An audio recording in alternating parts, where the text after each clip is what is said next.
Good morning, everybody. This is Greg Traynor with Wyndham-Lyons Realty Services. I am a certified divorce real estate expert and broker realtor in Ohio and Kentucky.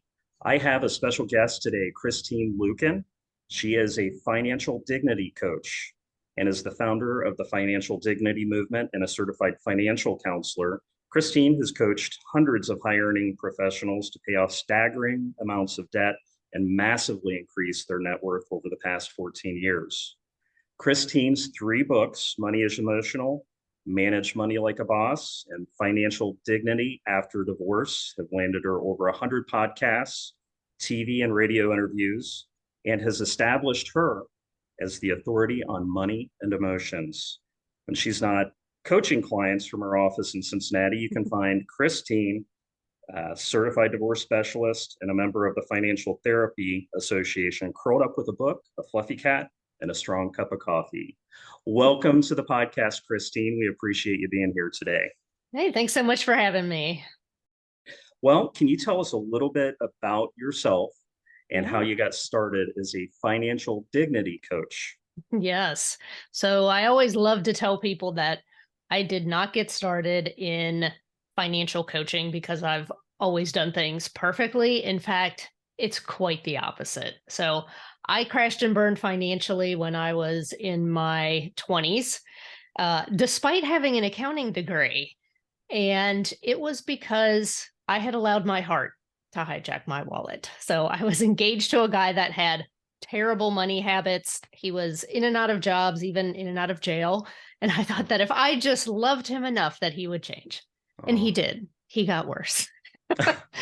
So at age 26, I found myself in debt, with a terrible credit score. I was behind on my car payment. I owed 3 different payday lenders money.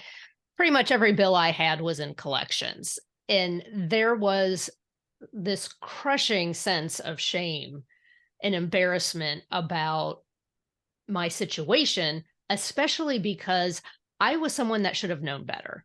I was working in accounting. I had always gotten A's and B's in math.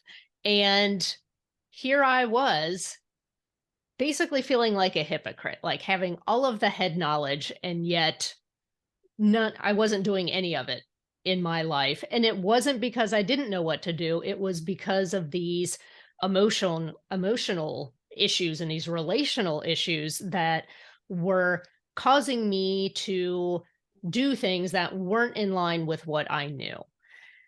And, obviously getting out of that relationship, my finances improved pretty rapidly because I wasn't supporting a grown man child anymore. I was just having to take care of myself.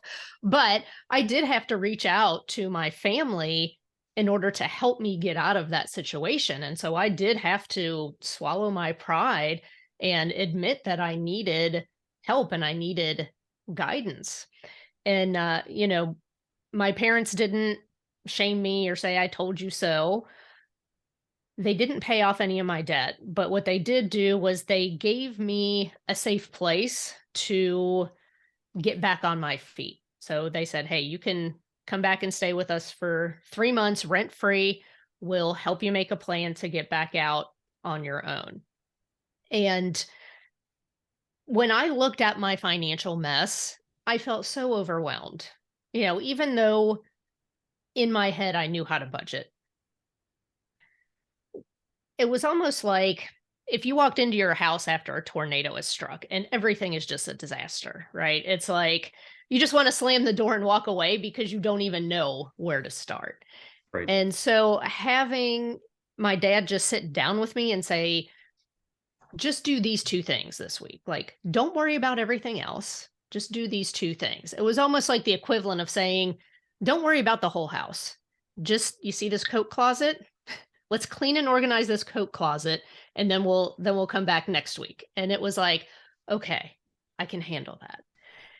And so on my road to recovery, probably about a year after I left that relationship, I had made significant progress, but I wasn't completely out of debt yet. But I was driving to work one day and the thought struck me, I'm not worried about money. And the last 7 years, that's all I did was worry about money.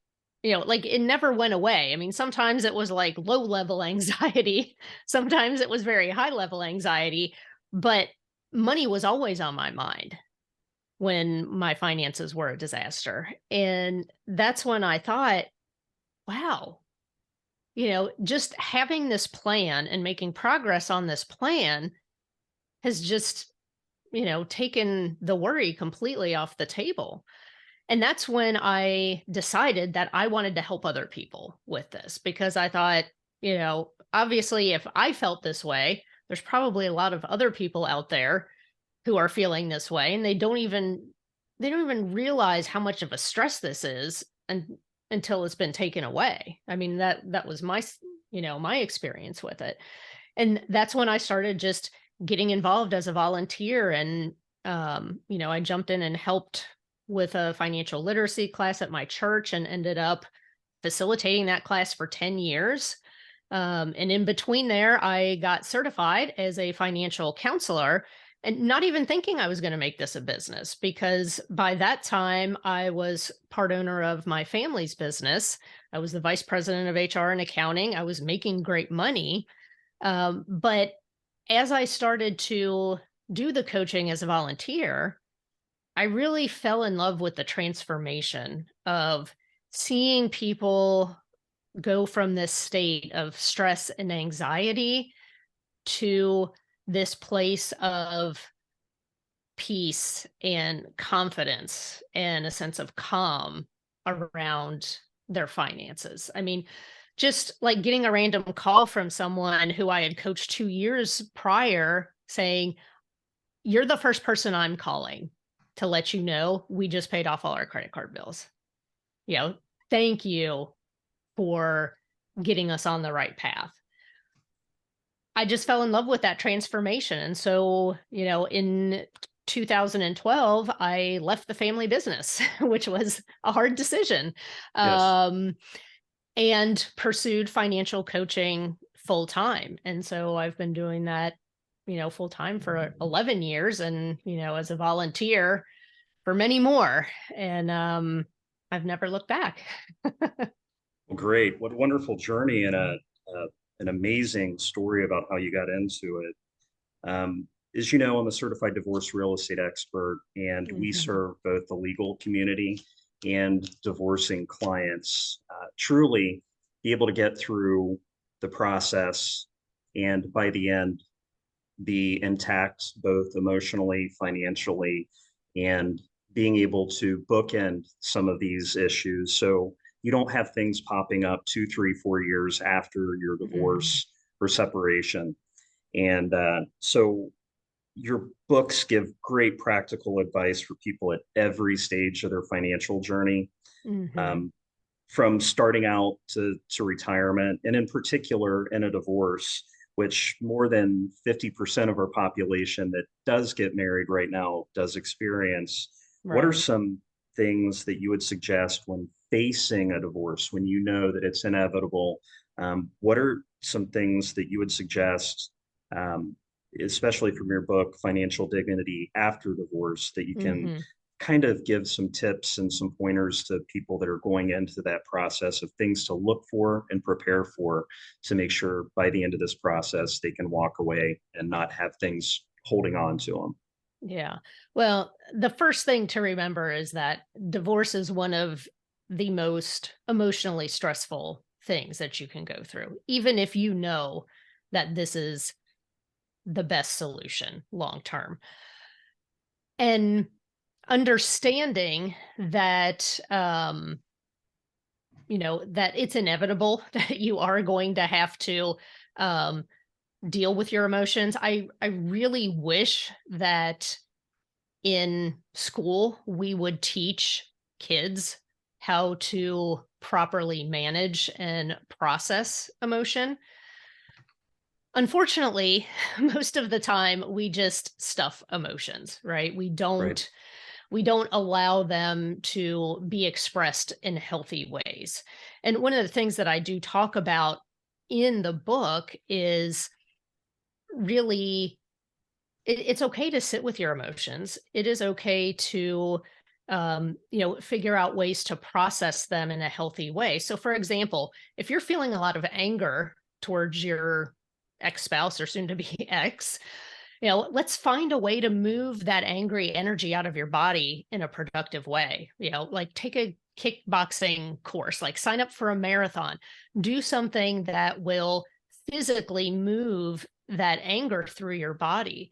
Because if you stuff it, what happens is it's going to end up coming out and exploding in probably at a time when you really don't want it to, right? Right. And that's part of what I do is I help people to, you know, have these productive outlets for your emotions so that when we're making financial decisions, we don't have these strong emotions swaying us to do things that might not be in our long-term best interest. And we can't shut off our emotions completely. We're human, Mhm. we have emotions, it's part of who we are. And so it does kind of frustrate me when I hear financial professionals say things like, well, just leave your emotions out of it and let's Mm. just make the logical decision, because we're really asking people to do something that's impossible. Right. And our emotions are also like part of our intuition as well. So I don't know about you, but sometimes when you look at a financial decision, it may look like the right thing on paper. But if you just don't have a good feeling about it deep down, or there's something unsettled about it, whenever I've gone against that feeling, it's never turned out well. So, Right. that is still important for us. And so, one of the things that I tell people is we want to listen to both the voice of reason and our emotions. And the voice of reason, if we can kind of think of these two things, our logic and our emotions, almost like two radio stations that are playing at the same time. And the voice of reason is very soft and very calm, and it's very steady, right? So it's always there, but it's kind of soft and it's kind of low. Now, emotion, on the other hand, can be really loud or it can be Yes. really soft. So what I tell people is when your emotions are loud, that is not the time to make financial decisions that are going to have a long-term impact. We need to wait until our emotions subside before we decide. And most of our financial decisions don't have to be made within a 24 or 48-hour window, Right. right? There's always, it seems like there's a rush by most people. They feel an urgency and that emotional Hmm. stress point to make a decision quick and just get it over with to feel like they're moving on. But sometimes, like you said, it's just not a great decision to make. My mentor always used to call it letting the pickle soak. And so you put it in, you let it soak, Hmm. and it comes to full. You're able to make a better decision after waiting a period of time. Yes. Yeah. And then the other thing too is to get a really good handle on your current financial picture. So many of the women that I am coaching who are either going through divorce or coming out of divorce, they haven't handled the finances. And in fact, many of them are divorcing a financial professional. They're divorcing someone who is a financial planner, a CPA, or a banker, Mm. and so they have abdicated all the responsibility to their spouse, either because their spouse, is just naturally good at that, or their spouse is just like, don't worry about this, let me handle this. And so there's a lot of anxiety around not knowing, right? Just not Right. knowing what's going on. Right. And one of the tools that's in my book, Financial Dignity After Divorce, and actually it's part of the free workbook. So like even if you don't buy the book, you can go to financialdignityafterdivorce.com and download the workbook. And there's a checklist in there of these are the financial documents that you need to gather so that you can get a good understanding of what's actually going on in your finances right now, because it's really hard to make a plan for moving forward if we don't understand what's going on right now. Right. And just to validate exactly what you said before we move on, I have up on the screen right now for everybody who may be going through a divorce, some of the considerations, whether you're an attorney who has a client or a financial coach, to understand what everybody's going through. There's a list called the Holmes Ray Life Stress Inventory Ranking, and it Mm, ranks different parts of your life that cause stresses, and they rank it on a scale between 150 points to 300 points, because these situations can actually manifest in physical problems. So on the scale, if you're 150, score 150 points or less, then you're at a relatively low amount of stress and you're not susceptible to stress induced breakdowns. 150 to 300 points, you're at a 50% chance of a health breakdown in the next 2 years. And if you score over 300 points, you're at an 80% or more chance of a health breakdown in the next 2 years. Now, mm, when you look at what somebody's going through when and how everything just stacks up and piles on you during a divorce, the divorce itself is worth 73 points in their index. You're typically separated from your mate, which is another 68 points. All of a sudden, we're past the 150 points already, just in the first two things. mm. Many of the lead ups to a divorce or a separation is a job loss or a change in financial status, which Christine, you know all about. Yep. Um, change in spousal arguments. All of a sudden, now we're over 250 points. And these are just typical day to day items when you're facing a divorce. A Yeah. lot of times you're in foreclosure. You've not been able to make the payment on your mortgage. And of course, during a divorce or separation, you're in legal and litigation issues and your living arrangements have changed. So typically every divorce, and we try to help our attorney clients and our clients understand that we have to have not only a level of competency in our own arena, real estate for me, financial coaching for you, if you're an Mhm. attorney, the legal side of it, but we also have to have some emotional intelligence to be able to help our clients navigate through these terrible, rough times. Mm. So I just wanted to bring that up to validate exactly what you're saying with the emotion, Christine. It's just overwhelming when you're in the middle of Mm. it. Yeah. Well, and that's a really good point is that, with divorce, a lot of times there is what I call compounded loss. And people will actually go through the grieving process, right? Because Right. divorce is essentially the death of a marriage. It is. And, I've had clients, I had one particular client who had like a triple compounded loss. So she found out, her husband came to her and said he wanted a divorce. He was cheating on her with a woman who worked in the business that they jointly owned. So he told her, I'm still going to pay you your salary, but I don't want you working in the business anymore. And I want to keep the marital home.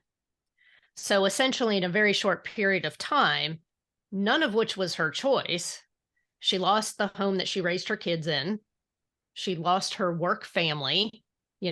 Yes, she was still getting paid, but we all know that sometimes when you're going through something really hard at home, that work and your work family is your refuge, right? And then she was losing her marriage. So the amount of grief and even understanding the stages of grief that people go through, many people go through those exact stages when they go through divorce. And you're 100% right. There are all these other factors about, you've got this added legal stress, you've got this extra financial stress, you may be selling the marital house. There's a lot of stuff going on, right? So this isn't just a very, oh, we're just going through a divorce. And yes, that sucks. There's a lot of emotional subtleties that are going on.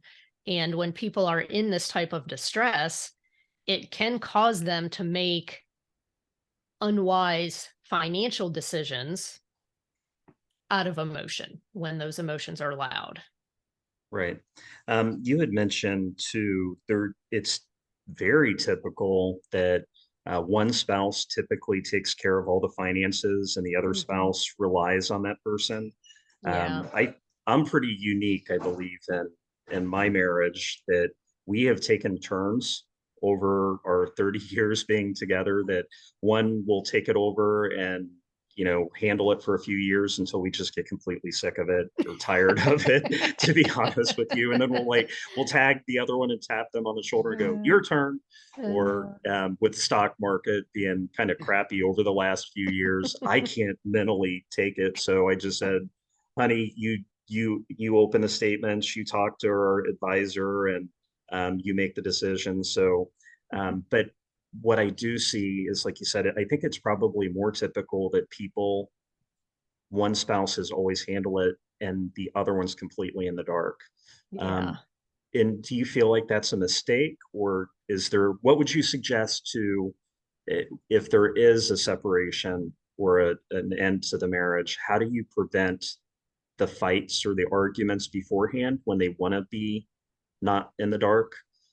What Yeah. what type of tools do you suggest to your clients? How do they navigate that? Yeah. And, I will say it's common to have one person take the lead with the finances. Typically there's one person who likes it more than the other.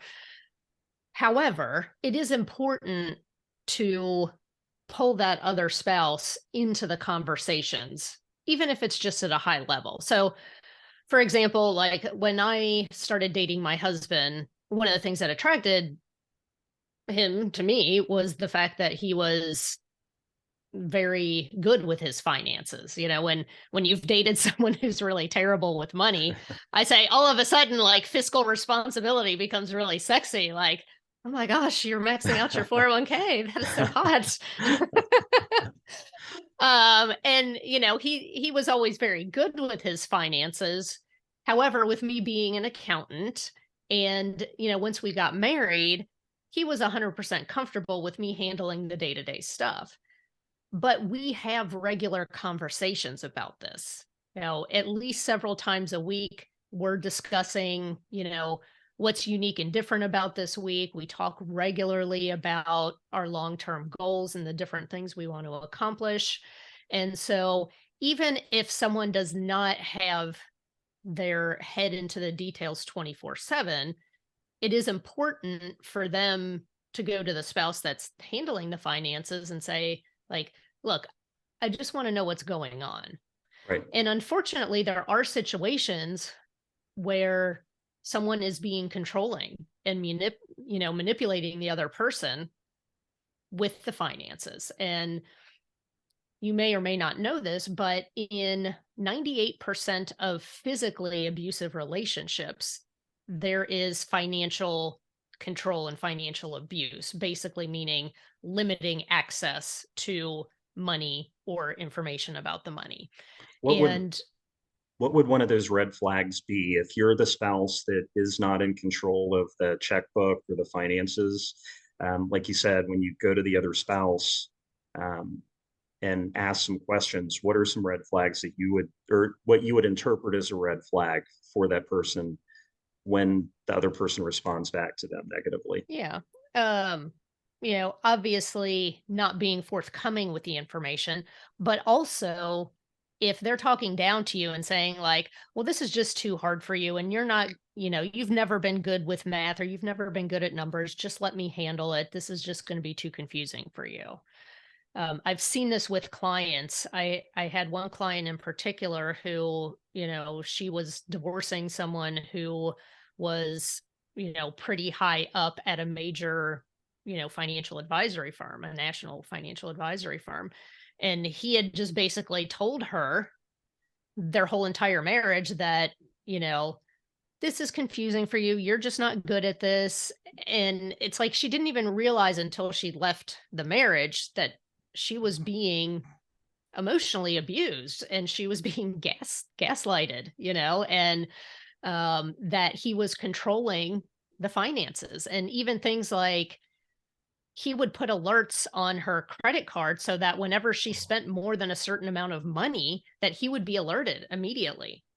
yes, And that's so she would be walking out of the mall and he would call her and be like, "Would you just spend $100 at Macy's for?" And she's like, "Oh my God, like, are you spying on me?" She's like looking around like, "I thought you were at work."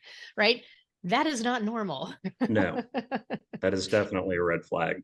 Yes, Um, absolutely. as the father to two daughters, I've always tried to make sure that they know that financial independence is Mhm. important Yeah. and that they never uh, trust but verify, I guess is the right word. You don't want to harm your relationship by being distrustful, but you always want to be independent and verify information. And part of Mhm. what we see in selling real estate for divorcing couples is uh, things that the other spouse was in the dark and didn't know that the mortgage payments were behind. We've Mhm. had situations where there's a credit card that somebody put in their name and they've racked up all kinds of debt in the other Mhm. spouse's name. Yeah. So there's monitoring that you need to do for yourself and keeping. My wife and I have our own checking accounts that Mhm. we have for our fund money, so to Yep. speak, and then we have accounts together for our family bills. So are Yeah. those the type of things that you feel are healthy, or is it Yeah. just a case by case type basis? Obviously if people feel comfortable combining 100% of their money, that's fine. I just want to make sure it's not because they're abdicating all the power and the authority to the other person. You want to make sure that you have access to to the money as well and to the information.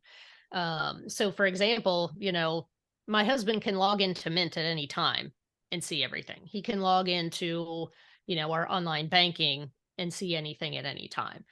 So like you, my husband and I do have some separate spending accounts. However, almost all of our accounts have both names on them. So even though my husband's, you know, fun money account, it's got both of our names on it, I can see it. I don't usually access that account and vice versa because we trust each other. Now, if someone says, look, I'd like to keep that completely separate, I'd say, hey, that's great. Let's just make sure that your spouse is listed as the beneficiary on the account. So if something were to happen to you, there That's a wouldn't great idea. be there wouldn't be any time lag because I had a situation where unfortunately a guy that I knew, him and his wife, they had everything separate. And he thought that he was doing her a favor. He was basically like, I'm paying all the main bills. Her account is just for her fun money. I handle everything. I don't want her to have to worry about it. But he ended up committing suicide. And none of her name was not on any of his accounts. And so all of that had to go through probate. And it took 2 to 3 months for her to get access to the money that was rightfully hers. And it Right. was this huge stressor on top of an already horribly sad and stressful situation. So, having that hybrid approach is totally fine. And I love the fact that, that you and your wife switch back and forth between handling, being the lead person on the finances. So I think that's great. Right. And then we get to argue about who was better at it. So, um, That's so funny. um, you had talked earlier about emotional literacy with kids that are growing up and going through Yeah. school. How do you feel financial literacy when folks are younger plays into that when you get into situations later in life?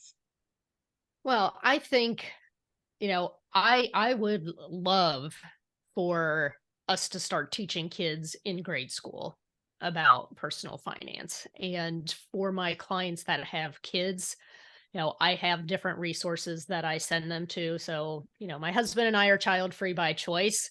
However, I try to take a very active role with my nieces and nephews and giving them advice and teaching them about personal finance, because I think when you have knowledge, it gives you confidence. Right. And that's a good piece of it, right? Um, but I think just understanding how your emotions affect your behavior with money is important. And so the first book that I wrote, Money is Emotional, I wrote it because I was seeing all these books out here by, like Dave Ramsey, Susie Orman, and they had very good financial information. And they had like all the checklists, like, here's all the actions you need to take if you want to do well with money. But they weren't addressing any of the things that affected behavior. They weren't really talking about, you know, how you were raised, the things you think about money, the things you say about money, your different, your unique emotional triggers around money. So when I wrote the book, I basically threaded through every single aspect of personal finance, whether it's spending, budgeting, saving, debt reduction. I talked about all the unique emotional landmines in each of those particular areas. And, I give people tips for how to harness the power of your emotions instead of fighting against them. And I have had parents who have read this book with their kids who are like 10 or 12 years old and had discussions with them about it, and they're like, this is great, the chapters are short, I can keep their attention, and like we're having these really good discussions about money in a way that's simple and accessible, whether you're 12 or 22 or 52 or 72. So I think just finding those resources out there, and you know as you're learning, start sharing those things with your kids. Great. When I look at the body of all of your work, Christine, I see that there are three different types of individuals that would want to engage you to become their financial dignity coach or for their clients. First is, of course, the individual themselves, a couple, maybe a person that is getting started in life, or even somebody like we're talking about that's preparing for divorce. Hmm. I also see that attorneys would want to rely on you to be able to Yeah. refer to their clients Hmm. when they can identify one of their clients that may not have been in the driver's seat with the finances and really needs somebody to support and guide them. Yeah. Um, and then also too, just to make sure that it's very clear to everybody, you're not a person that's helping people buy and sell stocks. That's a Nope. very single purpose type focus. You're very holistic in the picture of somebody's financial life. So you're the coach.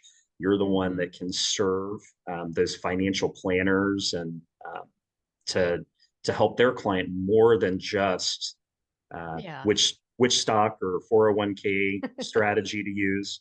Um, Yeah.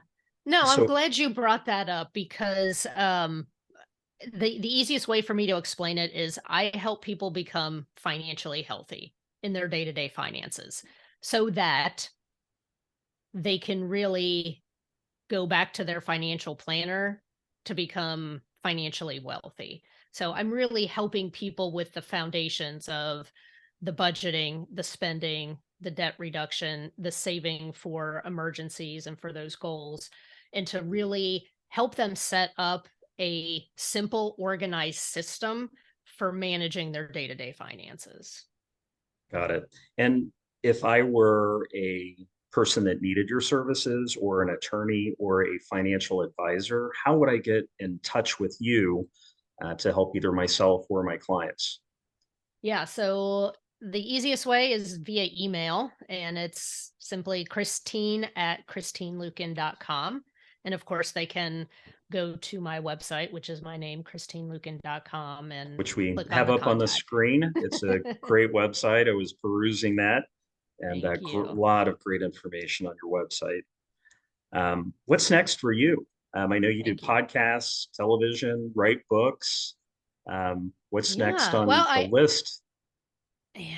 Well, it's interesting you say that because I'm a writer at heart and I love, you know, educating people on finances is a big thing. And so I've basically got like 3 book ideas floating around. But I think the next one is probably going to be for financial professionals that teaches them about the emotional intelligence around money so that they can spot when their clients are kind of heading over the cliff emotionally, because sometimes they can feel helpless, right? Like they're saying like please do this and their client is just, you know, careening towards the cliff and they're like I don't I keep saying the same thing and they're just not getting it. Um and so I think that may be the next book is one that is really going to um give financial professionals and or even divorce professionals, you know, to see these different areas where their clients may be headed for the emotional cliff and give them actual real practical things that they can do with their clients to kind of reel them back in and say, "Hey, you know, let's talk about this." In a way where their clients are really going to listen and it's going to land for them. Right. And I threw up on the screen real quick for everybody to see. When you're going through some of those tough times in life, it's incredibly important to surround yourself with a great team of professionals who can understand and guide you through those tough situations. And you can see the intersection of when folks are going through a divorce, you have real estate, you have mortgage planning, you have financial planning, tax issues that may pop up. So we're all operating in our own little sphere, but you can see where everything sort of intersects there. If you're Mhm. a family law practitioner or attorney, again, you want to surround yourself with great people like Christine, somebody that's a certified divorce lending professional that can work their options through whether they buy out the other spouse or whether they have to sell the house and purchase something in the future. Maybe there's some credit repair that needs to be done and there's some short-term obligations.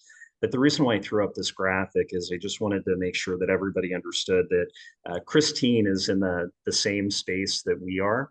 And we love to send our clients over to Christine when we can identify from our small little space, which is real estate, that we have a client that may need your advice and counseling to get them moving forward. And again, bookend this part of their life and be able to move on in the future without Yeah. something jumping in front of them again. Mhm. So I would just encourage if you're a financial planner, if you're a family law practitioner and you identify those points with your clients that they need a professional such as Christine, please reach out to her. Her experience is just amazing. I loved reading your books, Christine. And in Thank you. fact, one of the things that we're doing for the first 5 people that reply and respond and also share the video is we're going to be giving away 5 copies of Money is Emotional and 5 copies of um, Financial Dignity After Divorce. So those are Christine Awesome. books. So we're going to be gifting those to our folks that are viewing and watching today. Whether you're an attorney, a financial planner, lending professional, or a person that may be experiencing this chapter in your life right now, we're happy to help. So I think to wrap it up, Christine, again, you are able to be reached at At my email, Christine at christineluken.com. Perfect. And you can reach me if you need to sell your house and or if you're an attorney that has a client in a medium to high conflict case that you need a independent, impartial third party to negotiate the sale of that house to make sure that both the spouses can move forward and maximize the equity in the sale of their property, please give us a call. My name's Greg Traynor with Wyndham-Lyons Realty Services. I'm a certified divorce real estate expert, uh, trained and certified by the Alumni Institute, which is just an amazing company out of California that keeps us up to date with the latest and making sure that our divorcing clients are well taken care of. Again, Christine, thank you so much for joining us today. It's been our pleasure. And hopefully our clients and customers got a lot of great information, and we'll give you a phone call or an email if they need your services. So have a wonderful day, everybody. And we look forward with speaking to you soon.